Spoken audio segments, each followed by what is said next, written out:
Tiga punca rezeki start. Hai, Assalamualaikum warahmatullahi wabarakatuh. Pagi. Right, saya nak sharekan kepada anda tiga punca rezeki kita start. Yang mana kalau kita, insya-Allah, saya tak nak anda jadi orang yang mulai hari ni ada masalah dengan rezeki. Alright, insya-Allah. Berapa orang yang sedang live dengan saya ni yang ada masalah tu, rezeki dia rasa stuck, atau dia buat bisnes tak jadi, dia buat kerja selalu ada masalah. Alright, duit selalu hilang, hubungan dengan keluarga selalu ada problem. Berapa orang yang ada masalah tu? Boleh tengok tak? Komen dekat bawah. Saya nak baca komen-komen anda terlebih dahulu sebelum saya sharekan kenapa rezeki kita stuck. Right? Why rezeki kita stuck? Kenapa kita buat benda tak jadi-jadi? So now, perkara pertama yang menyebabkan rezeki kita stuck, right? Perkara pertama yang menyebabkan rezeki kita stuck adalah, ready guys? Yang pertama yang menyebabkan rezeki kita stuck adalah disebabkan oleh kita sentiasa buat perkara yang Allah tidak suka. Kita buat perkara yang Allah tidak suka. Apa perkara yang anda buat dan perkara itu adalah perkara yang Allah tidak suka? Boleh tulis tak dekat bawah? Antaranya adalah kita selalu solat di akhir waktu. Simple tak benda ni? Very simple. Anda kena faham satu perkara. Bila kita bicara soal rezeki, kita kena baik dengan pemilik rezeki. Kalau anda nak, contoh, ada orang dia main projek kan, main projek kan. So apa yang dia akan buat? Dia akan baik dengan orang yang bagi projek. Betul ke tak betul? Kalau dia kata dia nak naik pangkat, dia akan baik dengan bos yang memiliki pangkat itu, which is yang menaikkan dia naik ke atas tu adalah bos dia. Betul ke tak betul? Right? So anda nak benda tu, anda akan baik dengan orang yang memiliki benda tu. So when we talk about rezeki, yang memiliki rezeki itu bukan manusia. Yang memiliki rezeki itu adalah Allah SWT. Betul ke tak betul? Right? So kita apatah lagi orang yang tak solat. Apatah lagi orang yang tak solat. Alright? Kalau kita solat di akhir waktu. Allah suka tak? Allah tak suka. Right? Kita buat apa yang Allah tak suka. Itu yang menyebabkan kita punya hidup, kita punya rezeki stuck, tak gerak-gerak. Okay? Apa lagi yang kita buat yang Allah tak suka?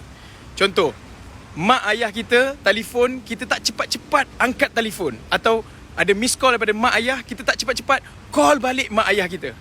Right? Atau kita tak pernah, atau berbulan-bulan, atau berminggu tak call pun mak, tanya khabar mak, apa khabar dekat rumah, kan? Dah makan ke belum, sihat ke tak? Dah berbulan-bulan tak balik rumah, konon-konon busy gila dekat KL, tak sempat nak balik rumah mak yang duduk dekat Kelantan, Alor, Penang, jauh nak pergi rumah mak. So, benda-benda tu menyebabkan bisnes ataupun rezeki kita stuck. Faham ke faham? Okay? Betul, memang betul. Contoh lagi, waktu kita hari jadi, semalam saya ada buat live semalam.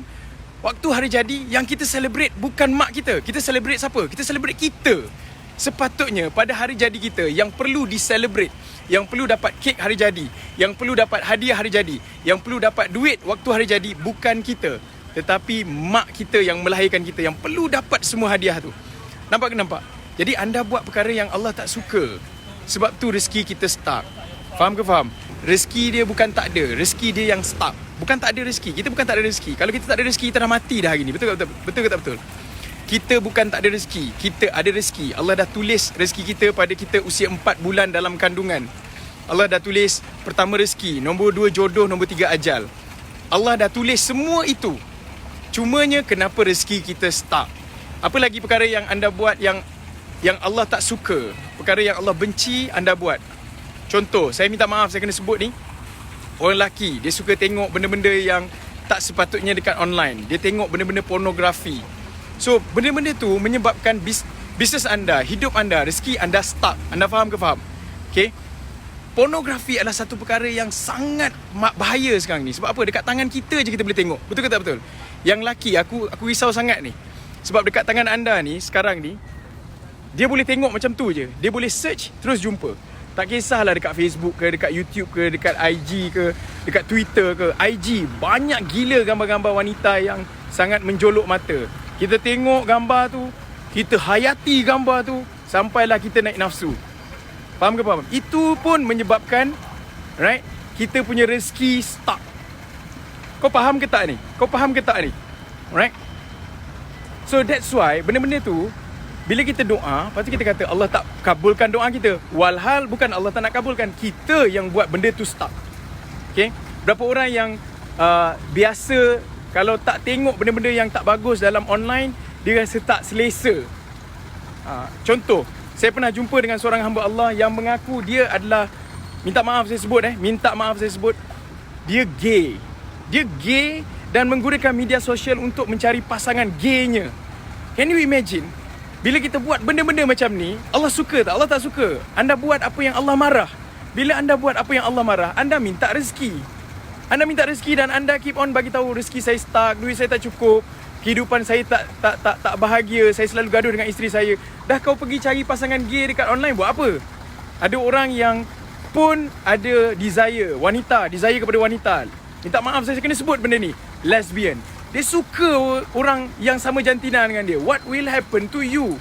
Apa yang akan berlaku kepada rezeki anda? Okay, saya kena sound benda ni sebab benda ni semakin lama semakin parah dalam kita punya ni. Sebab saya nak melatih usahawan. I love entrepreneurship. I love to be entrepreneur. I love to develop people to become a millionaire. But then if you tak settle this thing, you are not going anywhere. Anda takkan jadi seorang, anda takkan jadi jutawan. Alright? So, tuan dan puan, saya nak sekarang ni kita punya rezeki tu terbuka luas. Rezeki Allah ni hari ni anda ada rezeki sebab tu anda hidup.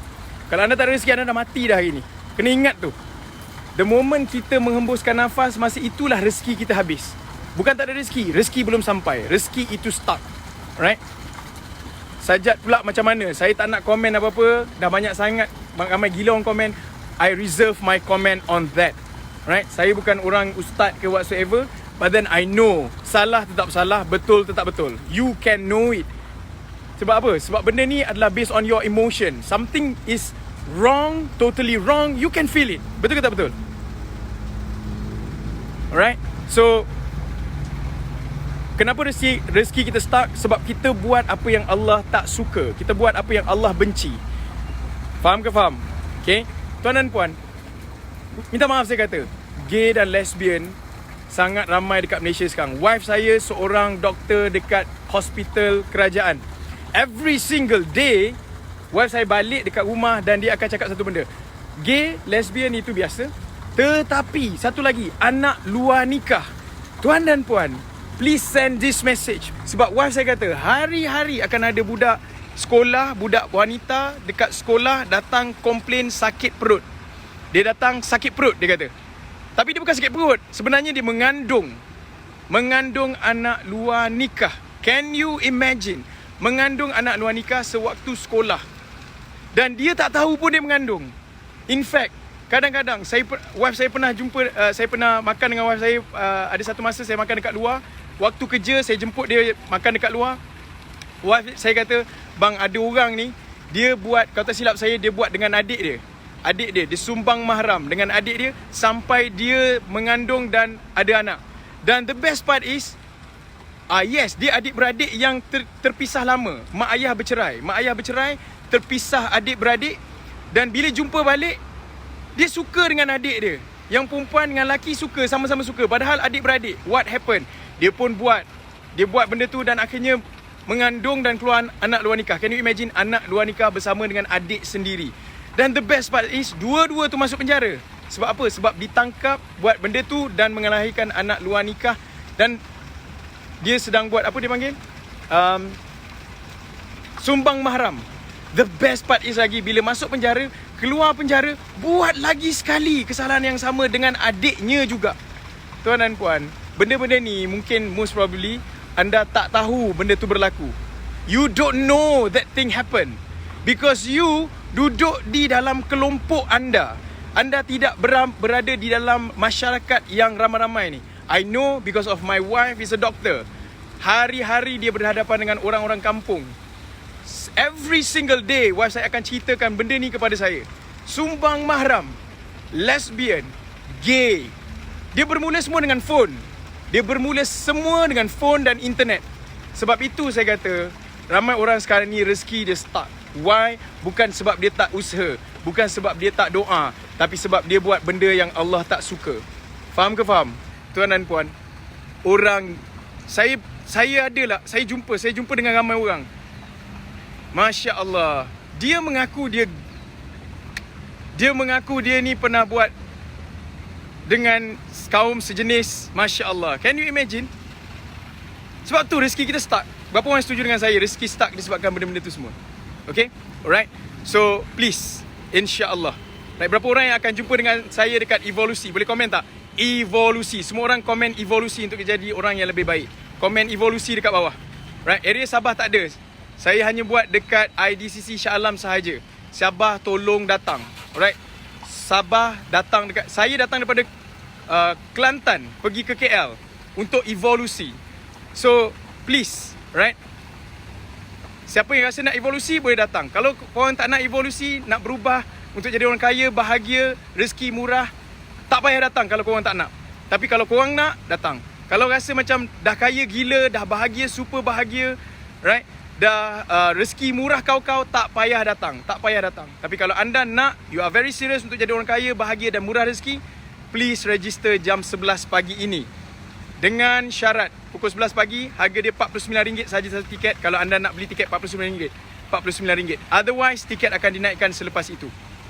Right? InsyaAllah. Be ready guys. Baik. Itu yang pertama. Buat apa Allah tak suka yang menyebabkan bisnes anda stuck. Hidup anda stuck. Apa yang anda buat tak jadi. Orang marah kepada anda. Relationship dengan orang lain. Relationship anda putus dengan orang lain. Okay? Baik. So itu yang pertama. Kenapa kita punya ni stuck? Right? Saya akan bagi nombor 2. Kenapa rezeki kita stuck? Apa yang menyebabkan anda punya rezeki stuck? Nombor 2 adalah disebabkan oleh anda tidak menjaga masa. Alright? Kita tak jaga masa kita. Itu yang menyebabkan bisnes kita stuck. Diri kita stuck.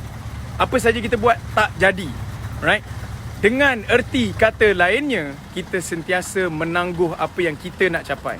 Kita jadi jantan penangguh, kita jadi perempuan penangguh. Kerja kau tangguh. Sebab tu, apa yang anda nak capai tak boleh capai. Right? So, the idea is, dia macam ni lah. Bila mana kita bercakap, kita boleh je cakap apa yang kita nak cakap. Betul tak? Kita boleh je nak cakap apa kita nak cakap. Tapi kita tengok apa yang Allah cakap. Allah dah bersaksi dengan masa. Demi masa, sesungguhnya manusia dalam kerugian. Kalau kita tak buat sekarang, kita rugi babe. Kalau you tak bertindak sekarang, you rugi. Sebab apa? Ayat dia begini. Kalau bukan hari ini, bila lagi? Kalau bukan sekarang, bila lagi? Kalau bukan anda, siapa lagi? Kalau bukan hari ini, bila lagi nak bertindak? Kalau bukan sekarang, bila lagi? Kalau bukan anda yang sukses, siapa lagi? So, the keyword is masa adalah segala-galanya. Kalau you hormat masa, kalau you sangat particular about masa, anda akan tidak ada masalah dengan rezeki. Sebab apa? Saya cakap rezeki ni berkaitan dengan masa. Sebab Allah yang bersaksi dengan masa. Bukan saya yang cakap, tapi Allah yang cakap. Maksudnya apa? Maksudnya Allah sangat suka apabila orang jaga masa. Jaga masa. Alright? Jaga masa. Maksudnya apa? Bertindak segera. Bertindak sekarang.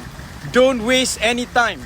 If you have an idea, alright, just do it. Don't delay your success. Faham ke faham? Alright? Tips nombor 1 tadi saya kata, kenapa rezeki kita stuck? Disebabkan kita buat apa yang Allah benci. Alright? Kita buat apa yang Allah benci.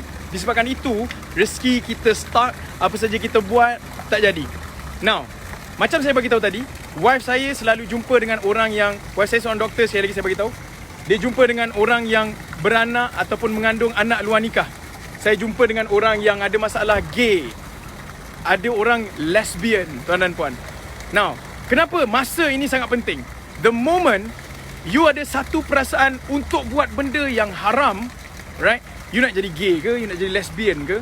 You nak buat benda haram, you nak tengok dekat phone ke? You nak tengok orang perempuan yang so-called seksi dekat IG ke? The moment you nak buat benda tu, you delay that. Buat jahat demi masa, sesungguhnya manusia dalam kerugian. Allah bersaksi, demi masa, sesungguhnya manusia dalam kerugian. The moment you nak buat benda yang tak baik, delay it. Alright? Delay it kalau benda tak baik. Kalau benda baik, just do it. That's the keyword. Right? Kalau nak buat benda baik, buat terus. Jangan bertangguh. Tapi kalau nak buat benda jahat, delay it. Lambatkan dia. Sampailah kalau anda nak buat something yang related dengan nafsu anda nak buat benda yang tak bagus, delay it. Tukar your change your focus pergi tempat lain, insya-Allah. Saya tanya orang yang ada masalah, minta maaf saya sebut banyak kali benda ni, sebab benda ni saya risau kalau kita tak, anda sendiri tak prevent, this thing mungkin tak berlaku pada anda. Anda mungkin bukan orang yang, minta maaf saya kata, bukan gay, bukan lesbian, bukan orang yang buat seks luar nikah, bukan anda juga bukan buat sumbang mahram. Tapi saya risau anak-anak kita akan buat benda-benda tu semua. Anak kita, cucu kita, cicit kita akan buat benda tu kalau you tak prevent it now. Kalau anda tak buat apa saja perubahan yang perlu anda buat, especially betulkan kepala otak anda, kalau anda tak buat, anak cucu cicit anda akan buat. Faham ke faham? Macam mana nak minta orang bayar hutang? Salah satu cara untuk kita jemput rezeki adalah sedekah dulu. 1 tolak 1 jadi 10. Pertama sekali, kalau kita nak suruh orang bayar hutang, definitely susah. Tapi apa kata, kalau tuan ada hutang, tuan hanya ikhlaskan saja dan tuan akan tengok rezeki Allah macam mana. Simple tak? Very simple kan?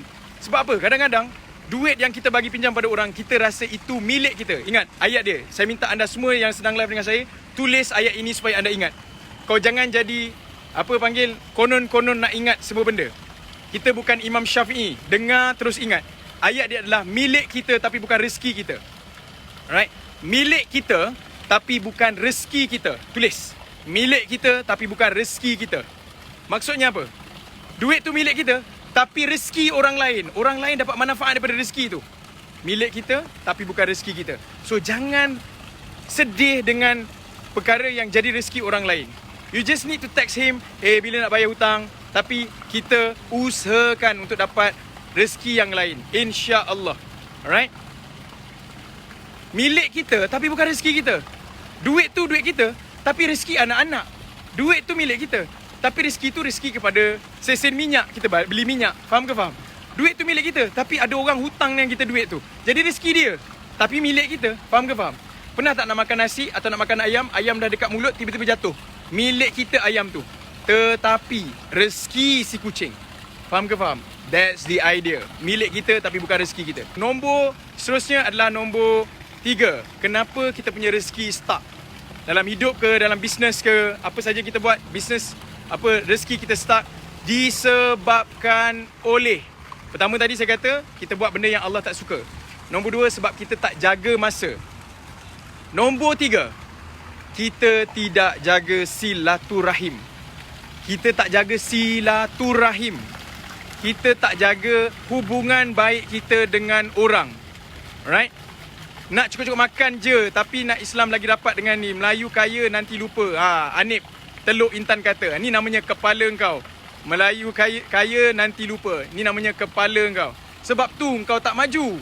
Orang nak maju ni, dia kena ada pemikiran besar. Kita nak Islam ada dan pada masa sama kita kaya. Bila kita kaya, kita ada kuasa. Kuasa maksud saya adalah orang akan lebih yakin dengan Islam. Takkan kau seorang nak masuk syurga, orang lain nak masuk syurga juga. Kau kena faham. Kalau anda berjaya dalam hidup anda, people will listen to you. Whatever you talk, people will listen. Masalahnya kalau kita tak berjaya dalam hidup, kita biasa-biasa. Kita Islam penuh dekat dada, pakai kopiah hari-hari. Tapi bila kita cakap tak ada vibration, orang tak dengar, macam mana kau nak Islamkan orang lain supaya lebih ramai? Kena ingat kita masuk syurga bukan sebab kita Islam tu banyak, tapi sebab Allah redha. Alright? So macam mana dapat Allah redha? Kita pun kena bantu untuk sebarkan yang kebaikan Islam ni. Kita kena Islamkan orang yang dah pun Islam. Kena kuatkan dia punya iman. So macam mana kita nak kuatkan kalau kita sendiri pun tak boleh atau tak berjaya lagi dalam hidup? Faham ke faham? Alright? So nombor 3 adalah jaga silaturahim. Right? Jaga silaturahim. Jaga silaturahim dengan orang lain. Kalau anda tak jaga silaturahim, your rezeki will be stuck. Trust me. Silaturahim dengan orang, jaga silaturahim, Allah akan beri rezeki kepada anda. Tengok dengar Dalam silaturahim ada rezeki. Dalam silaturahim ada rezeki. Tulis. Dalam silaturahim ada rezeki. Right? Dalam silaturahim ada rezeki. Apa maksudnya? Apabila kita jaga silaturahim dengan orang, anda kena faham satu perkara. Rezeki, duit ke whatsoever, sifatnya adalah dia datang daripada manusia yang lain. Allah gerakkan hati orang untuk beli barang kita. Orang yang beli barang kita. Bukannya binatang, bukannya setan. Betul ke tak betul? Orang yang akan beli barang kita kalau kita berniaga. Ataupun kalau anda nak makan sekalipun, kadang-kadang ada tak orang yang belanja anda? Of course ada orang belanja anda, betul tak? Ada tak tiba-tiba anda pergi makan, kedai makan, tiba-tiba kucing yang belanja anda? Ada kucing belanja kita? Kucing tak belanja kita. So, rezeki ini sifatnya adalah Allah yang gerakkan hati manusia yang lain untuk bagi rezeki juga kepada kita. Contohnya, orang lain yang beri duit kepada kita. Orang lain belanja kita makan. Orang lain bagi tempat tinggal untuk kita for free. Pernah tak jumpa? For free, itu rezeki. Allah gerakkan hati dia untuk bagi for free tempat tinggal. Kadang-kadang anda nak buat sesuatu, anda tak cukup kereta contoh. Anda tak ada kereta nak pakai. Tapi orang kata, tak apalah pakai kereta saya. So, milik dia tapi rezeki kita. Faham ke faham? Ada orang, dia tak boleh beli kereta BMW Mercedes tau dalam hidup dia. Tetapi Allah bagi rezeki untuk dia pandu kereta BMW Mercedes tiap-tiap hari yang nilai dia 800,000 sejuta. Kenapa? Sebab dia adalah driver kepada orang kaya. Orang kaya tu duduk belakang. Rezeki dia yang bawa BMW. Walhal dia tak pernah pun ada duit sebanyak tu untuk beli BMW. Anda faham tak? Alright? So, ada orang juga, dia tak ada rumah. Dia tak ada duit nak beli rumah. Tiba-tiba ada orang kata, Tuan, saya ada rumah. Ada satu rumah dekat saya punya kampung, tak ada orang jaga, boleh tak tolong jagakan rumah saya dan tuan duduk for free? Pernah jumpa tak orang macam tu? So, itu namanya rezeki yang kita dapat daripada silaturahim. Jaga silaturahim. Kalau anda tak jaga silaturahim tuan dan puan, trust me, percaya saya kata, anda punya rezeki akan stuck. Right? Yang sepatutnya anda dapat banyak, anda dapat sikit. Okay? Alright? So, itulah dia. Kadang-kadang dia tak perlu teknik-teknik luar biasa untuk dapat rezeki. Cumanya kita perlu remind back what is important for us. Saya doakan anda dimurahkan rezeki semurah-murahnya hari ini, dipermudahkan urusan semudah-mudahnya oleh Allah Subhanahu Wa Taala. Hari ini adalah perjuangan, esok adalah pengharapan, lusa adalah kemenangan. Kita semua insya-Allah jumpa anda di angkasa kejayaan. Assalamualaikum warahmatullahi wabarakatuh. Pagi.